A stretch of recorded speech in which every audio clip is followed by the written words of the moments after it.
اقرأ باسم ربك الذي خلق. Allah subhanahu wa ta'ala har bir ishlangan odamlaringizni ajr savobdan yozib, qiyomat kunida mizonda og'ir bo'lib har birimizga da jannatga kirib beg'zur sabab bo'lib tursa edi. Shuning uchun biz bunda qardoshlarim, shuning uchun kun sayin tirishamiz, qiyomat kuni hisobsiz birinchilardan jannatga kirishsin. Endi bir jumada sizni bilan so'zlashgan edik. Ramazonlar uzdi, g'iybatlar uza, hojlar da uzr Alloh bilsa, uzg'anlari da bor. Lekin shul g'iybatlarga, shul imonga, shul ixloslikqa, shul ihsonga qaytasimiz kerak. Hal shul yo'nalishga turli qardoshlar yo'llar bor. Ham birinchi shart shul yo'lda biz siz bilan aytdik, o'zingning nafsingni ko'rmau. O'zingning nafsingga e'tibor bermau. Men kim? Men bir kim? Yashab o'zimizga shunday so'zlarni aytib, iskatish shu. Men bir kim? Men bir narsa, mening qo'limda bir narsa yo'q. Mana shulay aytib qardoshlar, shu so'zlar bilan o'zimizning nafsimizni o'rniga o'tirtamiz. Biz Allah subhanahu wa ta'alasiz g'iybadat da qila olmaymiz. Tungi namoz da o'qiy olmaymiz. Bu masjidga da kela olmaymiz. Bir so'zda Allohning yordamisiz qardoshlarim ayta olmaymiz. Emas unutmasqa kerak, la havla va la quvvata illa billah. Haqiqiy kuch va qudrat Allohdan boshqa bir kimda da ham bir narsada da qardoshlarim yo'q. Mana shunday o'rinda biz unutmasqa tiyishmiz. Ya'ni o'zimizning nafsimizni yo'qqa chiqaruv, uni tanimau, uni ko'rmau. Mana bu birinchi yo'nalish, birinchi odim qardoshlarim. Ilikka bo'lgan ixloslikni, ihsonlikni qaytaruvda. Ikkinchi qardoshlarim u umtulu va o'rtashilik. Umidinность. Umtulu va o'rtashilik. Azrak da kerakmi? Ortig'i da kerakmi? O'zingni kuchaytirgan da kerakmi? Zaif, g'aflat holida da kerakmi? Olmasqa kerak. Chunki nafsning bir sifati bor. U qalb ishlatlarda sen ishlangan amallarga nafratlana boshlaydi. Bir tanish siylidir. Hozir Alloh aşkar namozda endi ilk vaqtda dey, kuni-tuni ishlab, bir oy masalan. Birdan bir kuni xotin yanına kelib, butun dokumentlarini beradi endi xotinga, 3 kunga zapoyga ketadirim dedi. Kuni-tuni ishib yeridirim dedi. Nisha bo'lay? Chunki nindigina o'tirishlar bo'lmasin, nindiga yo'nalish bo'lmasin. Gün maksimal ravishda kishi ishlay olmaydi. İşte bo'lsinmi, sportda bo'lsinmi, g'iybatda bo'lsinmi, g'ayrada bo'lsinmi, kuni-tuni bir yo'nalishda maksimal ravishda kishi ishlay olmaydi qardoshlarim. Shunga ko'ra soat bilan soat. 1 soat jo'ytasin, 1 soat ishlaysan, g'iybat qilasan. Lekin bu ishroqda agarda kishi ishlab gunohga botsa, masalan Ramazon turishdi, g'iybat qildi, Ramazon bitgandan so'ng aroq icha boshlaydi, jo'ytaymişdir. Bunda bir zo'r xato bor. Bizning nafsimiz gunoh bilan jo'ytiga muhtoj tugul. Misol uchun keltiram, qay bir shaklarda mazak qorisin, mazak siylar. Agarda u mazakda fahishalik bo'lsa, ko'ngil jo'ytmaydi. Orada kirib yiborasizda, ko'ngilga rahat tugul. Chunki u so'zlarda fahishalik bor, gunoh bor. Mazak bo'lsa-da. Lekin ikkinchi yoqdan kishi durust, mubah yo'l bilan, Alloh ruxsat etgan yo'l bilan mazaklasa, fahishalik onda bo'lmasa, qilasinda ko'ngliga da, yurakka da rahat bo'lib ketadi. Bunda da shulay. Agarda kishi gunoh bilan jo'ytam desa, o'zina ziyon keltiradi. Misol uchun keltiram. Men aytdim gul vaqtda, lekin agarda kishi masalan bir kishi Turkiyaga jo'ytira ketdi. Turkiyada aroq ichib gunoh qilib yotsa shunda, mana ishdan chiqdim, hali jo'ytam deb. Ikkinchisi Makkaga ketib umra qilar ekan. Balarining yo'llari turli. Birinchisi Turkiyadan o'zining nafsini qilib bo'lib qayta. Ondan qilib bo'lib qaytib bu kiri iline de qaytib, şul ilde de kılına hizmet ete торган була. Чөнки дөнья дип җыри ул бу тормышта. Атагысы гомрадан кайтып, рухи жол ала. Нәфесе жол итә, көч ала, һәм эшендә дә Аллаһ ризалыгы өчен дип эшли, Аллаһ Тәала бәхетен бирә бу дөньяда да, киләчәктә дә. Шуңа күрә безнең нәфесебез, без әйтәбез бит, сәгать белән сәгать, нәфесебез мубах. Аллаһ Субханаһу ва Тәала рөхсәт иткән җанларга мохтаҗ. Шуның белән җал итәргә бирә кирәк. Пәйгамбер Мөхәммәд саллаллаһу алейһи ва саллям бер хадисында безгә шуны мәгълүмат бирә. Хадис килә Ханзаладан, Ханзалатул Усайди. Ханзалатул Усайди ул Пәйгамбер Мөхәммәд саллаллаһу алейһи ва саллямның бер хадисларны язучылардан булды. Ул шул хадисны яза торган булды Пәйгамбер Мөхәммәд саллаллаһу алейһи ва саллям. Һәм ул сөйли. Лақияни Абу Бакр фақал: "Кейфа анта я Ханзала?" Миңа ди Абу Бакр очрады. Мин Пәйгамбер Мөхәммәд саллаллаһу алейһи ва саллям янына барадырым. Миңа Абу Бакр очрады. Бу хадис Муслимда килә. Аби Усманнан. Абу Бакр синең хәлләрең ди Ханзала. Шул вакытта Ханзала әйтә: "Нафака Ханзала я Абу Бакр." Ханзала мунафик сыйфатын күрсәтә башлады. Мин Ханзала мунафик булды ди. Шул вакытта Абу Бакр әйтә: "Субханаллах, ма тaqul?" Субханаллах, син нәрсә сөйлисең ди? Ничек син мунафик сыйфаты, ничек син мунафик булдың дигәч, Ханзала әйтә: "Культу накуну инда Расулиллахи саллаллаху алейхи ва саллям, юзаккируна бин-нари вал-джанна, хатта каанна ра'юл айн."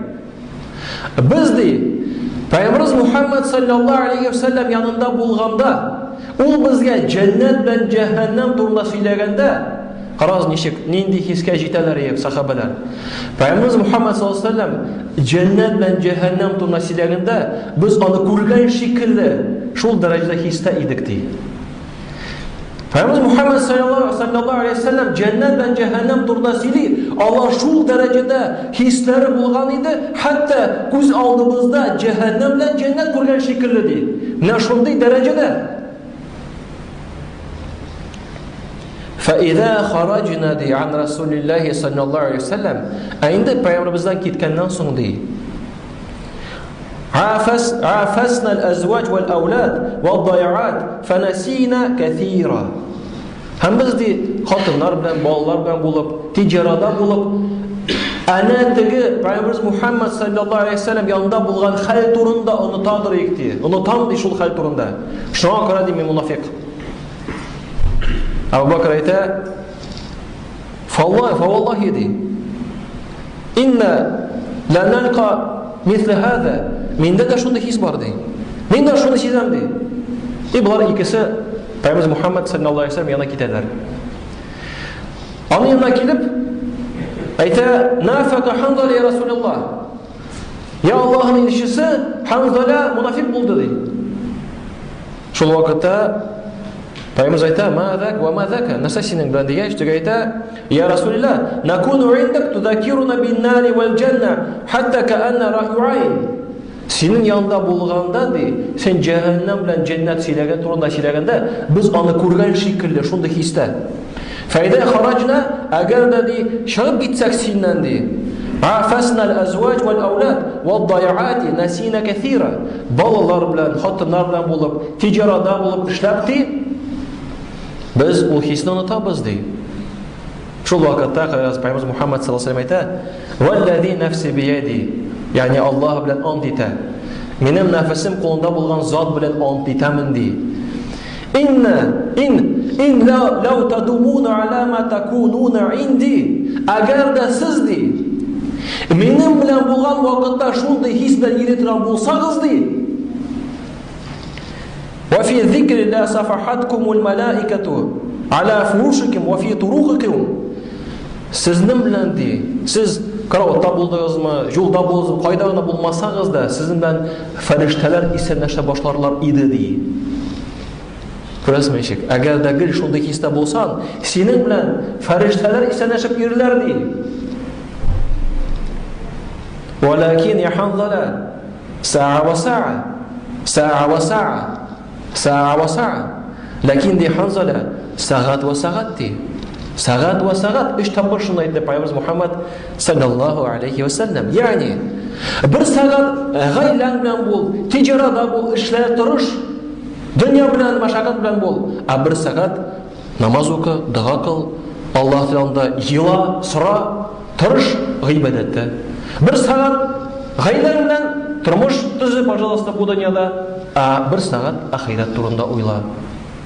Ләкин тагын бер тапкыр әйтәм, гынах белән түгел, мубах белән. Чөнки нәфс без гел кылган гамәлләргә карата нәфрәтләнергә мөмкин.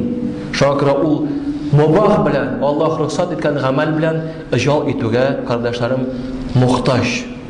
Шуның турында онытмаска кирәк, кардәшләрем. Бер вакытта Пайгамбар Мухаммад саллаллаху алейхи ва саллям мәчеткә кирип, сез ул хадисны беләсез, искәренә төшәм, караса бау бәйләнгән мәчеттә. Фәрзәтә нәрсә бу? Дигәч, Абу Зәйнәпнең бавы ди, көн-төннәрен намаз укый ди. Хәле бетсә ди, тотынып, шул җепкә бауга намаз укый ди. Фәрзәтә алып атыгыз аны диде. Алып атыгыз аны диде. Ни өчен? Ла юсаллу ахадукум нашата фа ида фатара фальякут. Бирегез намазын хәле булганча кадәр укысын. Арса жал алсын, утырып жал итсен ди. Ягъни кардәшләрем, онытмаска кирәк.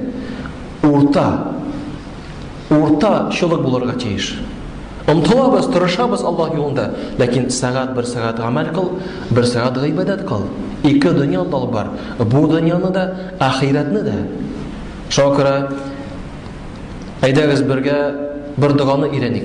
Бу, кардәшләрем, дуга Сахих Муслимдан килә. Пайгамбар Мухаммад саллаллаху алейхи ва саллям әйтә: "Кана Расулуллаһ саллаллаху алейхи ва саллям якул: Аллаһумма аслих ли дини аллази хуа исмату амри. Я Аллаһ, динемне төзәт, яхшырт, ул минем эшләремдә миңа таяныч. Ва аслих ли дуньяя аллати фиха мааши. Минем дөньямны да төзәт, яхшырт, анда мин яшим."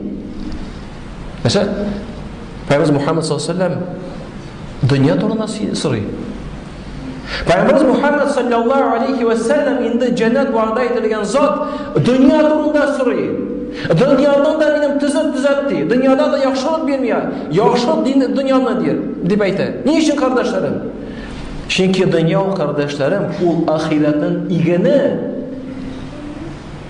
Дөнья ул пәйгамбәрләр намаз укый торган урын. Дөнья ул игелек кыла торган урын. Дөнья ул безнең гыйбадәт кылына торган урын. Дөнья ул җәннәткә керүгә ачыш булырга мөмкин. Менә ни өчен? Шуңа күрә Пайгамбар Мухаммад саллаллаху алейхи ва саллям дуасында: "Аллаһумма аслих ли дини аллази хуа исмату амри." Я Аллаһ, динемне төзәт, яхшырт, ул минем эшләремдә миңа таяныч. "Ва аслих ли дуньяя аллати фиха мааши." Минем дөньямны да төзәт, яхшырт, анда мин яшим. "Ва аслих ли ахирати аллати фиха маади." Я Раббым, ахиратны да төзәт, анда мин кире кайтачакмын. "Ваҗалил хаята зиядатан ли фи кулли хайр." Минем тормышымны миңа изгелектә арттыручы итеп кыл. Ягъни тормышым көн сайын яшәгән сайын, бу тормышның яшәвем изгелектә арттыру булсын. Ягъни күбрәк изгелек кылыйм. "Ваҗалил маута рахатан ли мин кулли шар." Һәм минем үлемне бөтен бозыклыктан тынычлык урын итеп кыл. Әйдәгез, кардәшләрем, урта юл белән барыйк. Бер тарафтан чиктән икенче чиккә сикермик.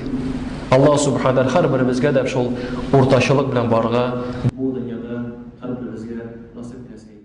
يا أيها الذين آمنوا استعينوا بالصبر والصلاة إن الله مع الصابرين